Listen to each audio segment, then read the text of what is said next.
Can you hear me from the back? Yes. So I'd rather not use these modern gadgets. I'm 80 years old and 50 years behind time.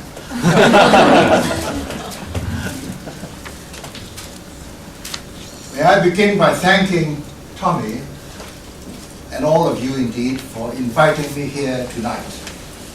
It's a privilege to meet so many nice people, learned people, and distinguished people. And of course, the dinner to come. The subject I've chosen for my short talk tonight is cross-examination in litigation. I hope you forgive me if I should labor points that are familiar to you, because some of you may have been involved in litigation or the law or with legal friends. Cross-examination is an expression which one hears almost every day when dealing with the law and court proceedings. On one occasion, a Chinese client of mine surprisingly expressed disappointment with my performance in court, even though I had won the case for him.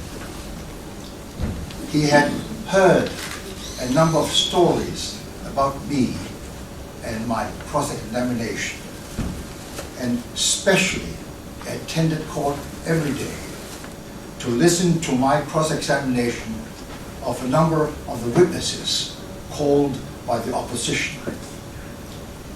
In the end, he said, he could not help wondering why, contrary to expectation, I was never cross with any one of them. Cross-examination means no more than asking questions of witnesses who have given evidence for the other side, the purpose of which is primarily to test and challenge the veracity of such evidence, and in the hope of doing so, to establish, if possible, what is alleged to the contrary.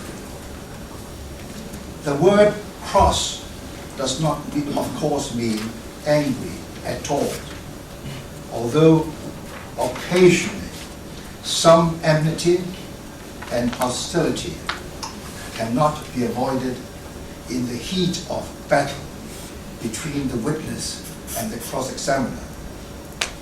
However, a seasoned cross-examiner seldom, if ever, loses his patience and composure.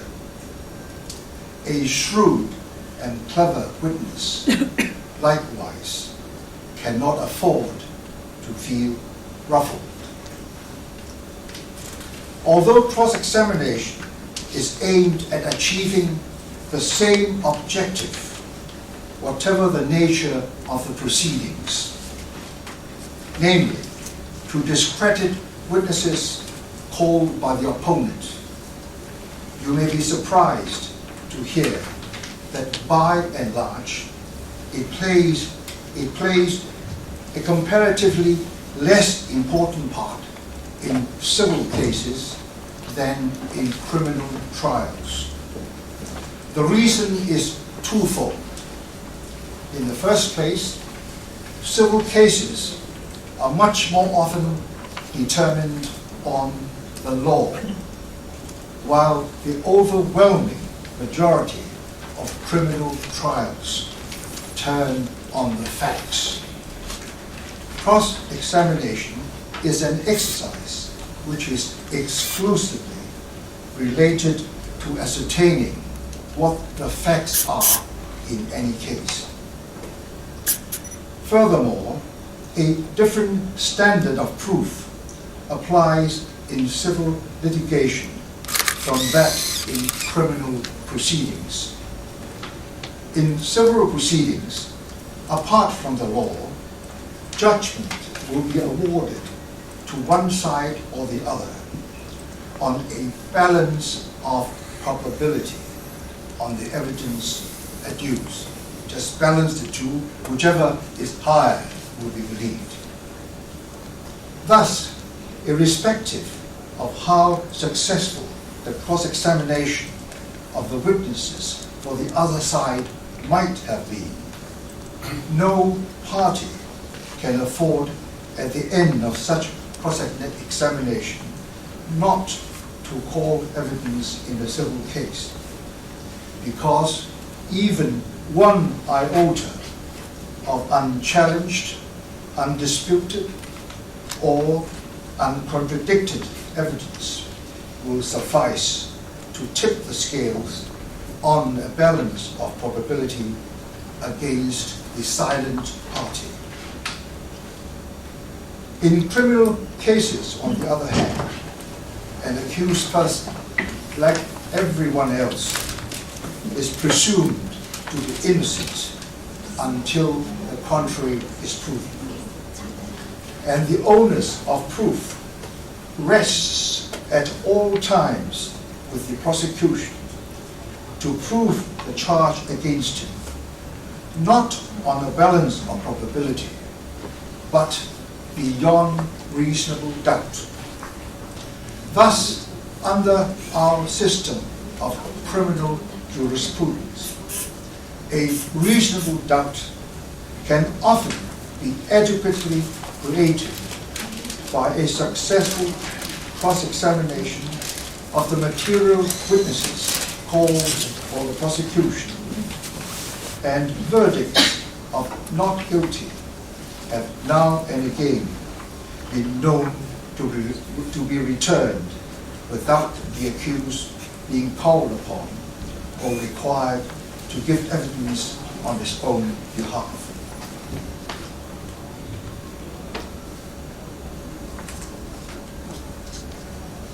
If it is wondered why an accused person in a criminal trial under our system should be thus favored, it is because the law readily recognizes and appreciates that an accused person does not possess the same means and powers of investigation as the prosecution, that the truth can sometimes be stranger than fiction, and that there is no greater injustice than to have an innocent man falsely accused and wrongly convicted of a criminal offense. Witnesses can roughly and conveniently be classified into the following categories: formal, expert, hostile, and non-hostile. Formal witnesses are those whose evidence plays no more than a minor part in a case, but is nonetheless necessary in order to complete the chain of evidence. For example, police witnesses who have to produce exhibits in court relevant to the case. Expert witnesses are professionals called upon to give evidence based on their professional qualifications. For example, a police pathologist called to give his opinion on the cause and time of death, or specialists in handwriting to prove forgery. Hostile witnesses are more or less the main witnesses to substantiate the allegations of one side or the other, on which judgment on the facts will eventually be based, and more often than not are interested parties in the case. Non-hostile witnesses are those whose presence at the material time and whose knowledge of certain material facts play no less a part in the case than the hostile interested witnesses, but who have no interest as to which side is telling the truth, and because of their neutral stand are usually the most reliable witnesses on at least some of the material facts of which they have knowledge. Formal witnesses are seldom cross-examined, although there are isolated instances in which their evidence can unexpectedly assume great importance and significance in the case. I shall give you an excellent example of this in one of my cases, to which I shall later refer. Expert witnesses would only be cross-examined on the basis that contrary opinions would be cited and expressed by other experts in the same profession, in the same trial. Hostile witnesses will invariably be cross-examined at length in an attempt to discredit or destroy the evidence in order to prepare the way for an alternative version of the evidence to be given. Such cross-examination in most instances forms the main issue between the parties. Non-hostile witnesses are usually impartial and unbiased in their evidence because they have no interest in the matter, and when handled tactfully and skillfully, can for that reason alone sometimes play a bigger part than otherwise in substantiating the truth in a case. Cross-examination of these different categories of witnesses requires altogether different skills and techniques, and what is not often appreciated entails endless and careful preparation, as well as precise and premeditated forethought. I have no intention to enter into a detailed and impractical discourse on these different skills and techniques in a talk such as mine tonight, because they vary immensely depending on the circumstances of each witness and each case. Instead, I shall a little later on cite a couple of my own cases to give you an example of the task of defense counsel cross-examining witnesses in a criminal trial. Once a while, I've heard people refer to a particular advocate in a criminal trial as a brilliant and born cross-examiner. Brilliant, perhaps, but in my vocabulary, born cross-examiner does not exist.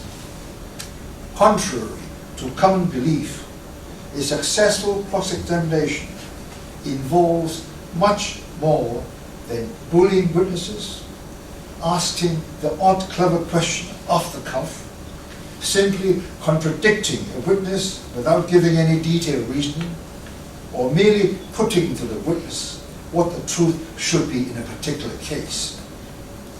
A useful and effective cross-examination is based on the assumption that a particular witness has deliberately told an untruth or untruths in his evidence. In order to substantiate this assumption, a cross-examiner has to know the truth better than the witness himself in order to drag it out of him.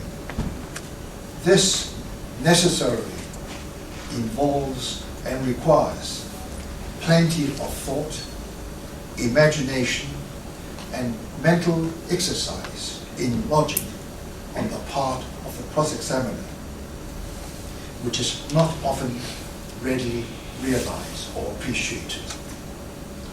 Every able cross-examiner, like every successful lawyer, must of course possess certain inborn qualities, such as a quick thinking intellect, a logical mind, and an instinctive perception of what is the essential issue in the matter.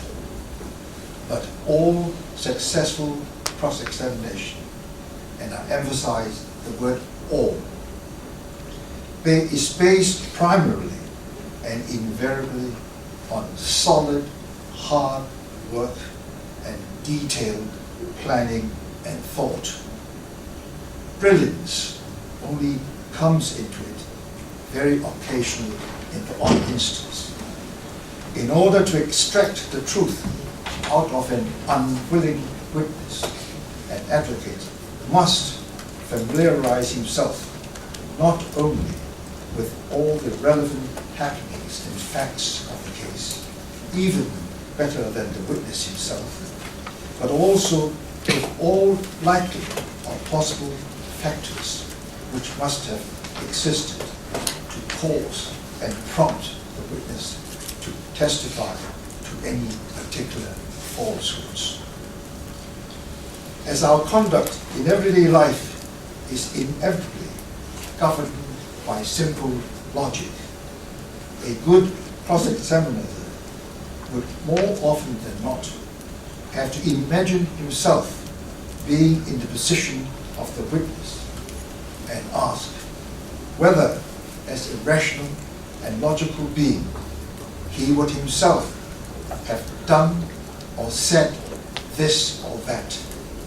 If not, the witness would very probably be lying unless he could provide a reasonable explanation.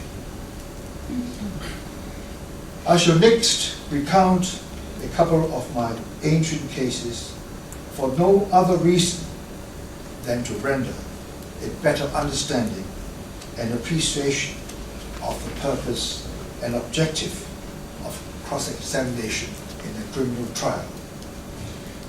Those of you who have read my two books, The Seventh Child and the Law and Tales from Number 9 High Street, will please bear with me for repeating what I have already set out in those two books. I must also apologize to Tommy because he specially requested me not to refer to my old cases, to tell you some new ones. I've decided otherwise. First, in an abortion murder trial, for the benefit of those who haven't read my two books, which took place in 1954 and which involved an unlicensed doctor from Shanghai, the blood-stained, half-naked body of a dead woman was found lying on an operation table amidst numerous other incriminating objects in what appeared to be an illegal medical clinic in Wanchai.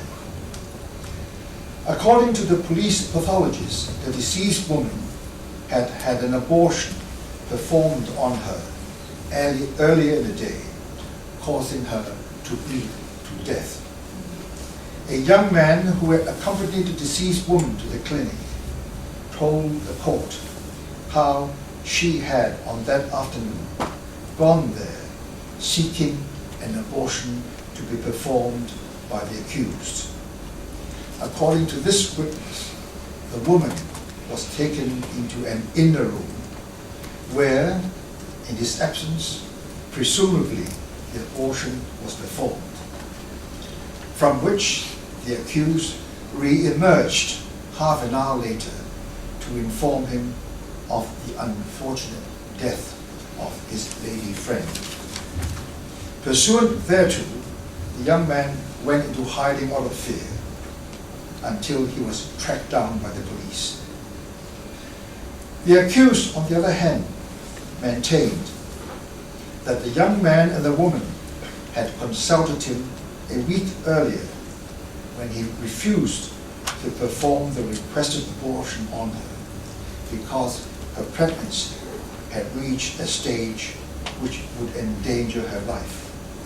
And two, that on the day in question, the woman had turned up again at his clinic, but in a very poor condition, after having already had an abortion performed on her elsewhere before her arrival. And that all he did was to give her an injection to ease the galloping dehydration in order to save her life. But then shortly thereafter, the woman's condition deteriorated and she died. The young man denied all this, but he was caught lying and prevaricating time and again. He was obviously a hostile witness who, for reasons best known to himself, tried from beginning to end to pin the fatal abortion on the accused. By subjecting him to a lengthy and detailed cross-examination, I succeeded to a large extent in substantiating the two grounds maintained by the deceased. In this connection, I was fortunate to be supported by the evidence of a non-hostile witness, prosecution witness, in the person of an odd job attendant working in the building where the illegal clinic of the accused was situated. This witness recalled, when cross-examined by me, one, that the young man and the woman had indeed been to see the accused a week earlier, and two, that on their second visit in question, he remembered noticing that contrary to the evidence of the young man, the woman was indeed in a very poor condition on arrival and could hardly walk herself without the young man's assistance, which was completely consistent with an abortion having already been performed on her before her arrival at the clinic. Those then were briefly and essentially the material issues to be determined by the jury in the case as a result of the conflicting evidence given by the young man, the accused, and the attendant at the building in question. To this day, I cannot help wondering whether, if no other evidence had in fact turned up, whether the verdict of the jury would have been the same in the case. That is to say, whether my lengthy cross-examination of the young man and the attendant would have sufficed to secure an acquittal for the accused.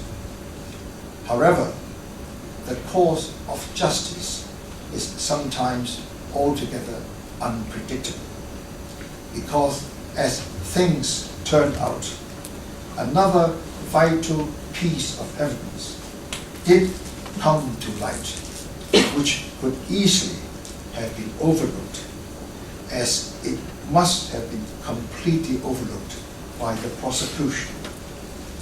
Among the many exhibits seized by the police at the clinic and produced in court were two telltale articles which proved the innocence of the accused beyond doubt.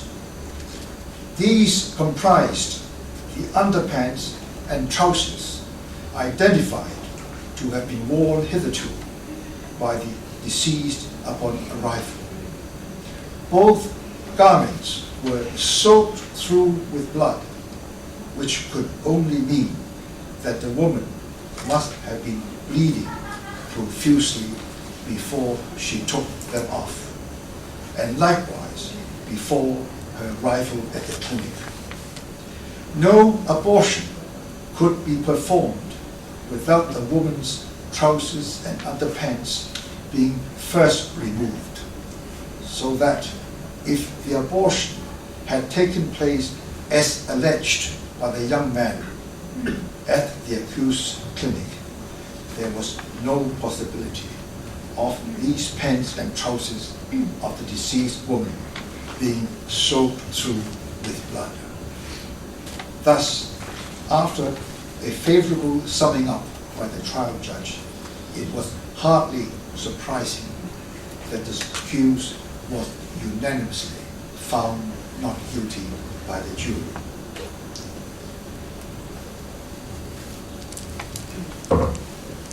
This was an extraordinary example of how, under cross-examination, the evidence of a non-hostile witness for the prosecution helped to undermine and totally discredit the main hostile witness, and how a superficially harmless exhibit in the case, seized and produced by a former police witness, turned the tables on the prosecution in favor of the defense and proved beyond doubt the innocence of a falsely accused defendant who might otherwise have been convicted. I shall next recount another exciting case in which cross-examination by defense counsel literally ruled the day, and the ultimate result of the trial was determined practically as a result of such cross-examination alone. In 1967, a murder trial occurred which for several months captivated the attention, interest, and imagination of every cross-section of the community in Hong Kong. In this case, 3 policemen responsible for the safe custody of prisoners in the North Kowloon Magistracy was charged with the murder of one of those prisoners. Earlier in the year, the Cultural Revolution in China had spread to Hong Kong, and from day to day, for some 2 months, tens of thousands of political agitators had marched through the heart of town, carrying communist banners and shouting anti-British slogans in complete defiance of the police and the law. Throughout this period, the police were under strict orders not to interfere, and as a result, often suffered humiliation, insults, and injuries without redress.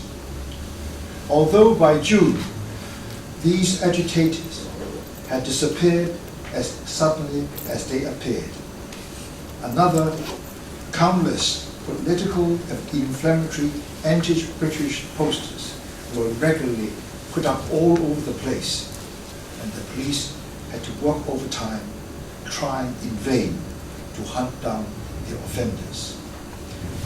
Against this background, one Saturday afternoon, on the 24th of June 1967, 2 men, Lee and Wong, were searched and found in possession of one such poster and duly arrested and taken to Dai Sin police station, where they were detained in custody for 2 nights.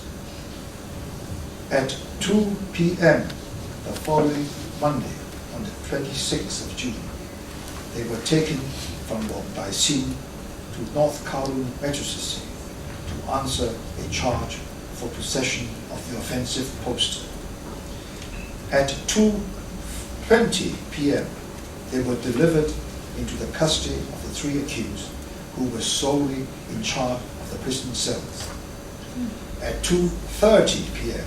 or thereabouts, Lee and Wong duly appeared before the magistrate, who immediately noticed the poor condition of Lee and ordered him to be taken to the hospital, where he died at 5:45 p.m. the same afternoon. Now, may I repeat the time because it's rather relevant for those who haven't read them to understand what I'm trying to tell you. Arrested on the Saturday afternoon, the 24th, detained for 40 hours until 2 p.m. on the Monday.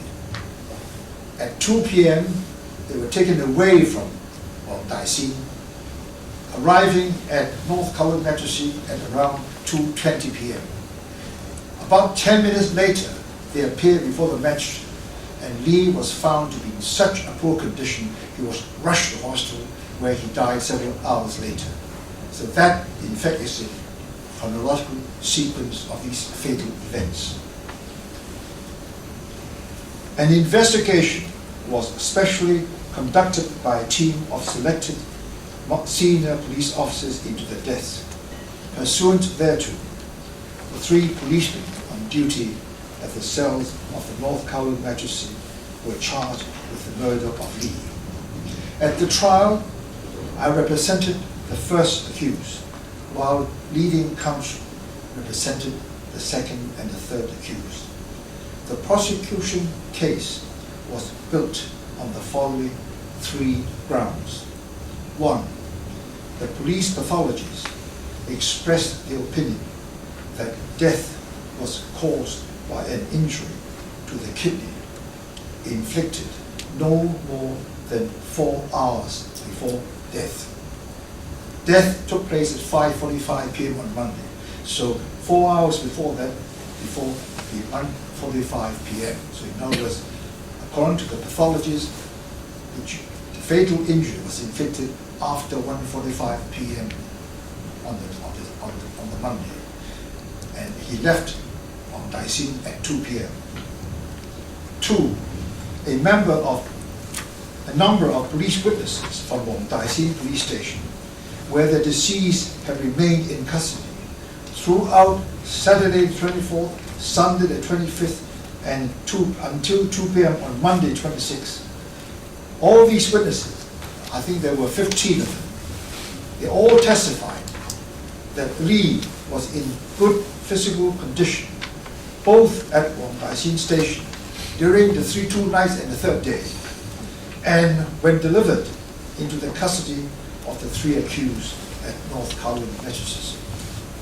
3, one of the prisoners at the North Kowloon Magistracy testified to witnessing the 3 accused assaulting the deceased at the prisoner's cells before the latter appeared before the magistrate. So that was the case of the Crown.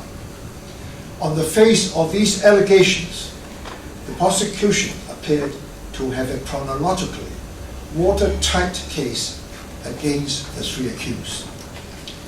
As the trial proceeded, however, each of these grounds was completely dismantled by cross-examination on behalf of the defendants. In respect of the first ground, I was fortunate to be advised and assisted by Professor G.B. Ong, an illustrious surgeon of international repute, then the professor of surgery at the Hong Kong University, who, when consulted by me on the evidence, disputed the opinion of the police pathologists that the fatal injury to the kidney could not have been inflicted more than 4 hours before death. In due course, he gave it as his opinion that Lee's kidney could well have been ruptured as much as 24 hours before death occurred. This left it altogether open and more than debatable whether the fatal injury to the kidney of the deceased was inflicted before or after this deceased was delivered into the custody of the 3 accused at the North Kowloon Magistracy. In respect of the second ground upon which the prosecution was based, it was more than significant that the police pathologist had found in the post-mortem he conducted 2 sets of injuries on the body of the deceased, at least one set of which had already been discolored and thus could only have been sustained while the deceased was in custody at Wong Tai Sin. He made no attempt to fix the timing of the second set of injuries. Each and every one of the 15 or 16 officers and men called from Wong Tai Sin to give evidence on the physical condition of the deceased prior to his delivery into the custody of the 3 accused was shown under cross-examination to be totally dishonest, irresponsible, and altogether unreliable, who had obviously and pathetically gone out of their way to whitewash themselves and their colleagues at Wong Tai Sin in respect of those injuries found on the deceased by the police pathologist. This also left one wondering once again, to say the least, whether the deceased had in fact sustained the fatal injury to his kidney. Whether at Wong Tai Sin or that now Kowloon Magistracy, bearing in mind in particular, he had spent 40 hours at Wong Tai Sin and only 10 odd minutes at the North Kowloon Magistracy.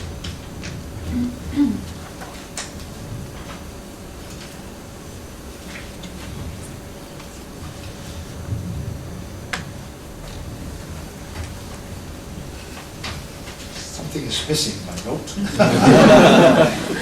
At any rate, at the end of the prosecution case, each of the 3 accused on legal advice elected to remain silent. Both leading counsel for the 2nd and 3rd accused and I believed that the evidence was totally inadequate to support a conviction, whether of murder or manslaughter. Unfortunately, the trial judge failed to read the evidence in that light, and on his misdirection, the jury returned a verdict of guilty against all 3 accused, not of murder, but only of manslaughter. However, on appeal, the Court of Appeal had no difficulty endorsing submissions of the appellate counsel that no properly directed jury could, on the evidence recorded, could possibly have returned a verdict of guilty against any of the accused, whether of murder or of manslaughter. I found the judgment of the full court particularly gratifying, because I never was in doubt that my client, at least the first accused, should never even have been charged with whether murder or manslaughter. I cannot speak for the 2nd and 3rd accused, but at least they got off. But the thing which was glaring was